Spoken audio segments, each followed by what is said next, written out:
Right, hello guys, DJ Bagpuss here and welcome to a little bit of a different video. In this video we're going to be talking about my thoughts and feelings to Mikel Arteta's appointment as head coach of Arsenal.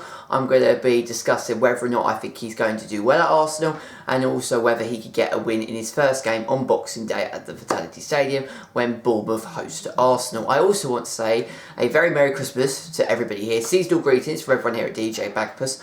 And I know that Mikel Arteta was appointed Arsenal manager on Friday, and I know obviously I'm recording this and uploading this on Monday. So I've had a couple of days to think about this, and there's two reasons for that. Firstly, because I just haven't had the time. This is the first time that I've had a little bit of time on my hands to sit down, turn on this camera and record. But also I wanted to gather my thoughts and feelings over the last couple of days and then be in a position to think about what I'm going to say and then sit down and actually say it, because I'm sort of very much not on the fence, but very, very mixed. And I think, first and foremost, congratulations to Mikel Arteta. It's a big, big moment in his career, and it's a huge gamble and a huge risk. But we have got to get behind him. We've got to unite as fans and support the team. But there are a whole host of problems that Mikel Arteta has got to sort out. And I think that Arsenal are in not just a mess, in a crisis. I mean, it's literally, it couldn't get any worse. It really couldn't get any worse. I'm not exaggerating. And I think for me, what I hate at the moment is that, and I've been an Arsenal supporter for 10 years. I love Arsenal. I love them with every fibre of my being. I will always support them. I will always be behind them, and I will always love them. You know, I love Arsenal with everything and anything that I've got. I absolutely love them. But in the 10 years that I've supported them, or 11 years that I've supported them, I've never felt more disconnected from Arsenal. And what I mean by that is that I don't get excited, and that is the key word, excitement. I've got no excitement for Arsenal. I used to look forward to Arsenal games week in, week out. I don't look forward to Arsenal games. I don't enjoy watching Arsenal games. I just don't, it's not that I don't care, I just don't think about them in the same way that I used to. And that will change when results on the field change and when our overall performance change, because we play the most boring football in the Premier League, and Arsenal have always been, I know before Arsene Wenger arrived it was boring Arsenal, but over the last 20 or 25 years we have been a club that have always played exciting, and again I use this word, attractive football, and that is what you have to look at. Arsenal in the last 18 months have lost their identity completely. We have completely gone away from playing attractive football, and we play boring, passive, just football that makes my skin crawl. You know, there is no excitement. The prime example was the game at Goodison Park, Everton 0, Arsenal 0. It was described as the worst Premier League game of 2019. And that is what Arsenal are like watching on a week in, week out basis. It is just so mind-numbing. It feels like a chore. It becomes like a chore. And there are multiple issues that need to be rectified in order for us to gain our identity. Obviously, Mikel Arteta is here for the long haul. And I think you can essentially write off this season, because we're not going to get into the Champions League via the top four. The top four is gone. It is gone. And, you know, if at the end of the season Arsenal finish fourth, then I will then be sitting there and think to myself, wow, I was wrong. And I really hope they prove me wrong. But this Arsenal side are not getting into the Champions League via the Premier League. It's not going to happen. You can effectively wipe off our season now. I think what the Premier League is going to be us, and be what we're going to need to do, is to get confidence, to get some wins under our belt, and for the Premier League to build us back up.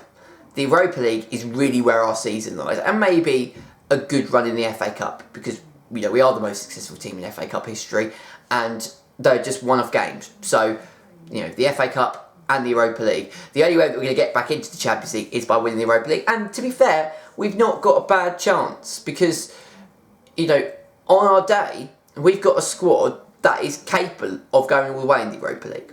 But at the moment we're a million miles away from that.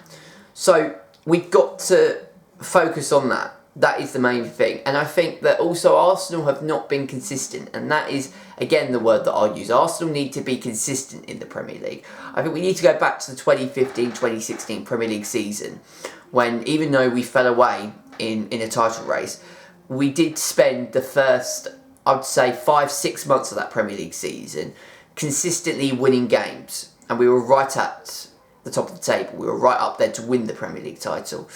And then over the last few seasons, we've just become more inconsistent. And this is the worst. This is the worst season that I've ever experienced as an Arsenal fan. And I know that I huffed and puffed and shouted and screamed in Arsene Wenger's final season. And I thought that was a bad season. But this has just been... I mean, I don't have any words to describe how bad it has been. We are closer to the relegation zone than we are to the Champions League. And, you know, we're 11th. On Christmas Day, 2019, Arsenal will be in the bottom half for the first time in my lifetime. To where Liverpool, Manchester City, Tottenham, Chelsea, all of those teams, even Manchester United, and where we are in our own league. And it's not a league that you want to be in. Put it that way. Mikel Arteta, to me, seems like the man that Arsenal wanted. It sounds to me as if Arsenal wanted to get him back in May 2018. They went with Unai Emery instead for whatever reason. Obviously, it didn't work out with Unai Emery. And they've now got their man. He was appointed on Friday. It took a long, long time. And although Mikel Arteta is not a club legend, he was a club captain. And obviously, he's done brilliantly at Manchester City. So I think you have to take that into consideration. It is, though, a huge, huge task for Mikel Arteta. He's never, ever been a number one. He's never been a head coach, which I think will be a good thing for him. But it does carry an element of risk. But to me, Arsenal are not a club that sign the best players in the world or the best managers in the world. You know, they've never, ever done that. We were never, ever going to get a Guardiola or a Klopp or an Allegri or a Simone or a Pochettino, as much as we would have liked that. Arsenal, it sounds to me that we want to go down the route of what Chelsea are doing with Frank Lampard, what Manchester United to do with Ole Gunnar Solskjaer, to bring a former player to take him into the step of being a manager and let that former player, now manager, build a team up. And that is essentially what I think Arsenal want with Arteta. I didn't think he was the most amazing player. I mean, he came to us towards the end of his career, and he was a good player at Everton, and he was a good player for us as well. And I've got nothing against him. I think what has impressed me with Mikel Arteta, and maybe even what's impressed me with the Arsenal board, and I don't say that, you know, loosely, is that Mikel Arteta is not the manager of Arsenal Football Club. Let's be clear. He's a head coach. And there is a big difference between a head coach and a manager. A manager is the man that demands the players, is effectively, after the ball, deals with absolutely everything. Mikel Arteta is the head coach. His job will be to work with the players on the training ground and deliver performances on the pitch, and that is it. Everything else, in regards to transfers, player negotiations, branding, all of the business side of football will be run by the Arsenal board. You know, Edu, you know, you've got the Cronkeys, yeah, you've got all of the Arsenal powerhouses dealing with all of that. The only thing that they're not going to be dealing with will be the actual football and the players on the, you know, on the training ground, and that will be Mikel Arteta's job, to coach these players and deliver performances. It's different to a manager. Also, Arteta has learned under Pep Guardiola, and there are a lot of stories of Pep Guardiola holding Mikel Arteta up in the highest esteem, and that's not a bad teacher to have. You know, the master Pep Guardiola, the greatest manager. I mean, him and Jurgen Klopp. I still think Klopp is a better manager than Pep Guardiola because of what Klopp's done at Liverpool. The fact that he's built a Liverpool squad up from being, you know, a just shy of a Champions League side to arguably the best team in the world right now. But Pep Guardiola, over his career, is one of the best managers, if not the best managers. It's another argument for another video. But he has learned a lot under Pep Guardiola, and a lot of people say that what Manchester City have done is not just down to Pep Guardiola, it's down as well to Mikel Arteta. And he was there for Arsenal's 3-0 defeat to Manchester City. He was sitting there, and he must have been sitting there thinking to himself, oh my God, we've got so much work, hard work that we've really, really got to do. Because you've got an Arsenal squad that has got problems in defence, problems in midfield, problems in attack. There are problems in every single position. I mean, we've got a defence that don't know how to defend, that have lost and lacked the basic principles of defending. You've got midfielders not knowing where they are. You've got midfielders not knowing what to do. You've got midfielders that are clearly not good enough. And then you've got Pierre-Emerick Aubameyang, Alexandre Lacazette, Mesut Ozil, Nicolas Pepe. You've got 4 fantastic attackers, and we're struggling to score goals. So there are so many problems, and effectively Arteta's got to come into that squad. He's firstly got to find out what his best starting 11 is, and he's got to ensure that he holds on to that starting 11, because we've been chopping and changing for the last 18 months. There's no consistency, there's no cohesion in the team. He's got to identify what his best back four is. It's a problem at the moment because he's blighted by injury. Obviously we've got no Tierney, no Bellerin, so that's a problem. But once they come back into the squad, I think they're our best left back and best right back. But is it David Luiz, which is just laughable, Socrates, Mustafi, Chambers, Holding when he comes back? So Mikel Arteta's got to find 2 centre-backs that he wants to be the focal point for Arsenal's defence and stick with them. In midfield, does he keep with Xhaka? Or does Torreira go in? Is it Torreira and Guendouzi? Is it Xhaka and Torreira? Is it, Willock? Who is he going to bring into that midfield?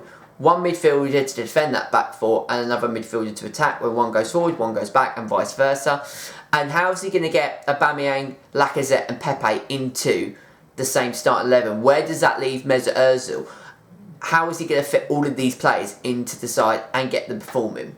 Because it seems to me that Unai Emery wasn't able to do it. Obviously, Freddie Ljungberg was only there for a little bit of time, so I'm not going to put anything on Freddie Ljungberg. And actually, I've got to give real praise to Freddie Ljungberg, because at least he was honest, and at least he kind of said it as it was, and he tried his absolute best, and that's really all you can ask for as an interim manager. But it's a problem. How do you get Aubameyang, Lacazette, Ozil, Pepe all into the same side? We've got a great array of talent, and form is lacking. Form is lacking due to confidence. Once Pepe gets a couple of goals, a consistent run of goals, I've seen glimpses of brilliance from him. We know how good Aubameyang and Lacazette can be, and Mesut Ozil on his day can be absolutely amazing. But I think Arteta's got to come down hard. We need a man to come down on these players and not allow them to have a free pass. These players have had a free pass for far too long, and I get feelings that Mikel Arteta is great as a friend, but you won't want to get on his bad side. And that's just a feeling that I get. I mean, he's saying all the right things, and arguably this season we've just got to stand by him. I mean, it can't get any worse than this. And we've just, made a new official signing for a manager.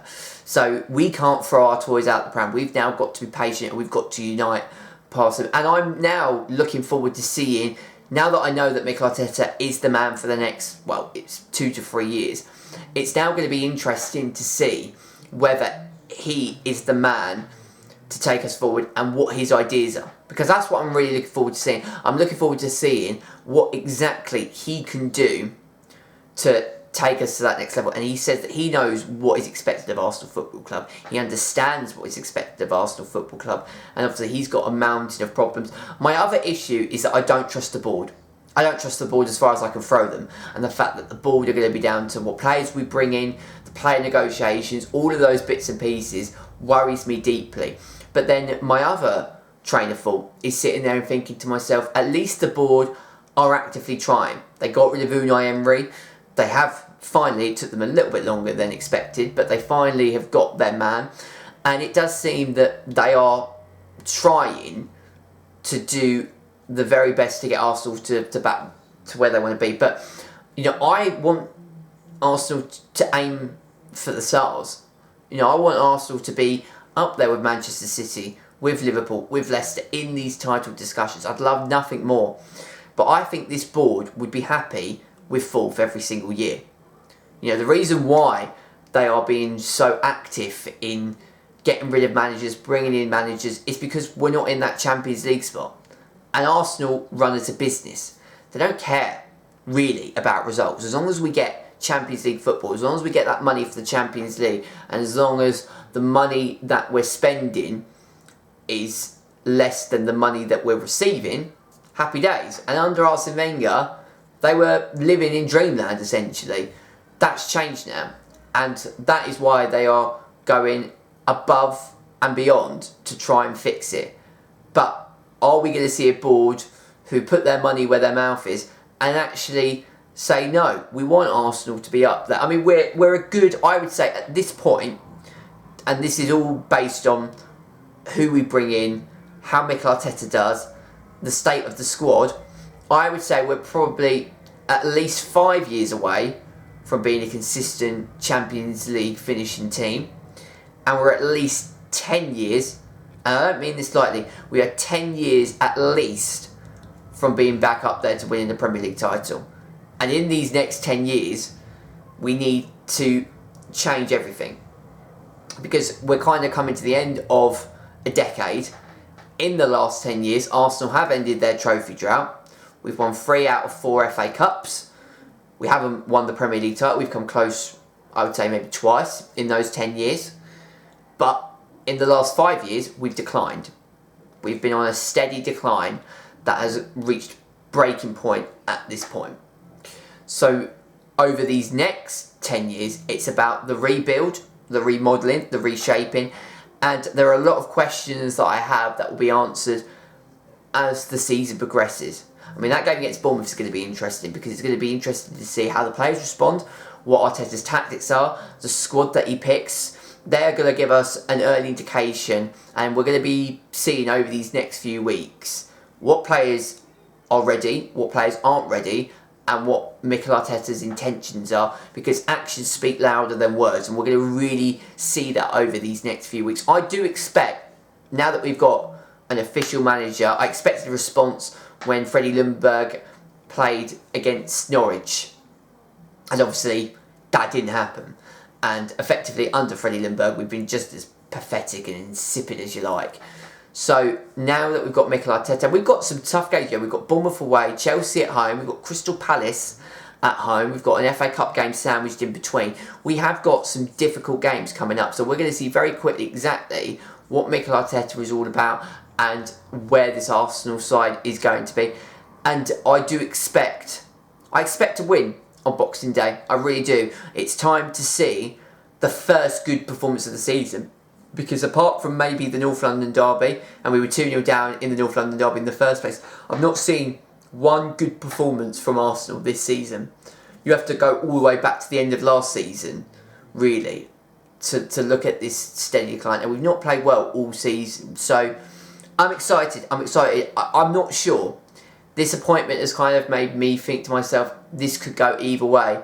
But what I'm going to do is I'm going to get behind Mikel Arteta, get behind the team, and hopefully I'll start to fall in love with Arsenal back again, because that's where I want to be. I want to be thinking to myself, I can't wait for the weekend because Arsenal are on. I can't wait to watch them. That's where I want to be. That's where I want to get back to. And hopefully Mikel Arteta is the man to take us forward. I'd love to know your thoughts and feelings down in the comment section below. Please make sure to leave a like on this video as well, and subscribe to the channel if you're new around here. And hopefully there'll be some new content in 2020 as well. This is probably going to be my last video of 2019.